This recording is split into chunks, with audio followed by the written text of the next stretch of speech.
գործ ենք ունեցել 1 հրազենային վիրավորմաններ, հետ վիրահատական վիճակում, Գորիսի քաղաքային հիվանդանոցում ի սկզբանե վիրահատվել է, առաջ վիրահատությունը կատարվել է, լյարդի վնասում է հրազենային, բարեբախտաբար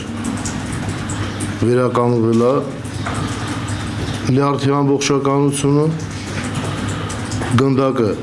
մնացել էր մկանների շերտի մեջ, գոտկային, գնդակը մենք հեռացրել ենք տեղափոխման հաջորդ օրը,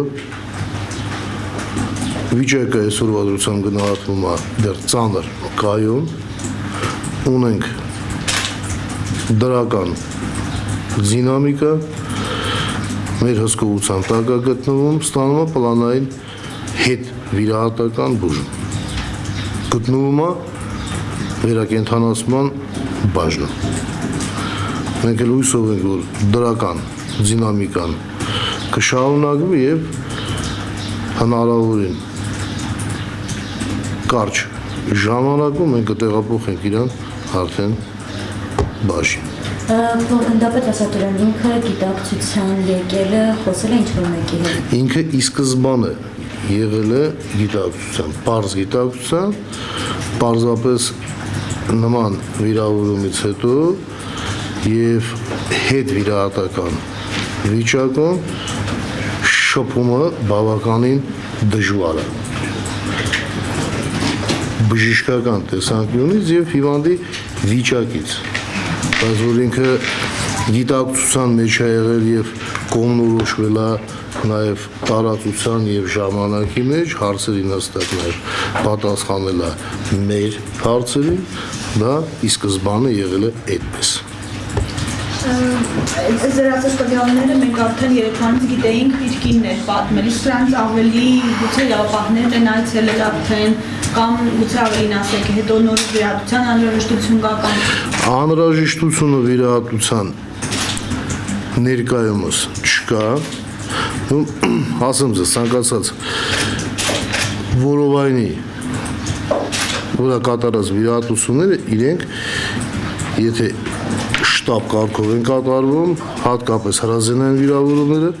դրանք ի սկզբանե ենթադրվում են հետ վիրահատական նաև բարդությունները, որոնք որ պահանջում են երկրորդային միջամտությանը եւ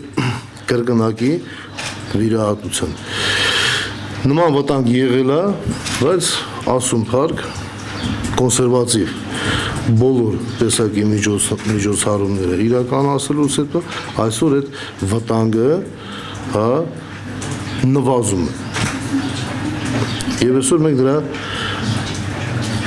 վտանգը չունենք, հա։ Կնոջից բացի ով է այցելել իրավապահներ կամ այցելողներ կան։ Հաշվի առնելով, որ մեր հրամանատարն է, մեր սպանը եւ դեպքի նաև առանձնահատկությունից ելնելով եւ զինդատախազն այցելել եւ զինված ուժերի կանչական ծառայության պետը ոնց որ հաղորդակցում է, չէ՞, ազատ։ Այո, խոսում եմ։ Ձեր պրակտիկան ինչ է ցույցալի, այս վիճակում է, կան ծանր վիճակում գտնվող հիվանդը, որը այլևս վիրահատական միջամտության կարիք չկա, պետք է կկանգնի, չէ՞ շատ։ Մեր զինվորական բժիշկի, զինվորական վիրաբուժի պրակտիկան ցույց է տալիս, որ այո, եւ մենք այդ փորձը ունենք։ Ցավոք սրտի մենք այդ փորձը ունենք։ Պարոն Ասատուրյան, ինչքան ժամանակից կտեղափոխվի այդ բաժանում, մի ամսվա մասին է խոսքը, թե շաբաթների մասին է խոսքը։ Օրերի մասին է խոսքը։ Օրերի։ Հնարավոր է, ապա շարունակի հայաստանից Չեմ կարծում։ այսպես տեղանունք է պարոնում։ Այո, մենք ունենք բավականին մեծ փորձ նման վիրավորումների բուժման, չեմ կարծում։ Պետական ծառայություն շարունակելու տարիքը լինի որտեղ։ Իհարկե պիտանի է լինում։ Իսկ ամբողջովին ապակինվելը ամսներ կպահանջի, որոնք ոգի կամ իր կարողանա։ Չեմ կարծում։ Ինքը առողջ տղամարդը ինքը առողջ սպա է եւ լինելով զորամասի հրամանատար իր ֆիզիկական պատրաստությունը բավականին բարձր է, ինչը նաեւ ենթադրում է եւ ինչից ելնելով ինքը շատ արագ ոտքի պիտի կանգնի։ Բան, որովհետեւ մի բան է, վարկածները որ շրջանառում են, ասում են, որ արյան մեջ ալկոհոլ կա օգտագործած եղել, դուք հիմա հաստատ կարաք ասել կամ կաղանակ մեզ հստակ ասել, ալկոհոլ օգտագործած եղել է, ինչ որ ունդ հայտնի որ կերպումից հետո չանել։ Ոչ, մենք չենք կարող դա ասել, քանի որ մեզ մոտ ինքը տեղափոխվել է բավականին դեպքի հետ դեպքը տեղ ունենալուց հետո մեկ 12 ժամ, ասած ասեմ, 12 ժամ անց եւ մենք նման հետազոտություններ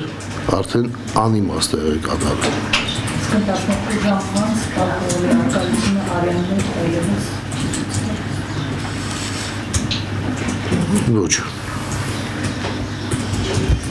Եկեք մի բան ասեմ, բանտապետ, այս կայուն ծանր եկեք էլ մի ասեք, եկեք նա բժշկական տերմիններով ավելի դրական բան ասեք, հետո ես մասրակցությունել է սպասում դրական բան, ես կան ծանր գրեցինք, դե որ ասում մի քանի օր լավ կլինի։ Չէ, մենք վիճակի գնահատում ենք բժշկական տեսանկյունից, ոչ թե հասարակական մոտեցումով։ Բժշկական գնահատականը վիճակի լինում է բավարար, միջին ծանրության, ծանր կայուն եւ ծայրահեղ ծանր։ Իրավիճակը գնահատում է ծանր կայուն։ Մենք հույսով ենք, որ վաղը առավոտյան մենք ունենանք միջին ծանրության վիճակ, հա, սուր բարեբախտաբար դրական դինամիկա ունենք եւ դա մեզ բավականին գոհացնում է։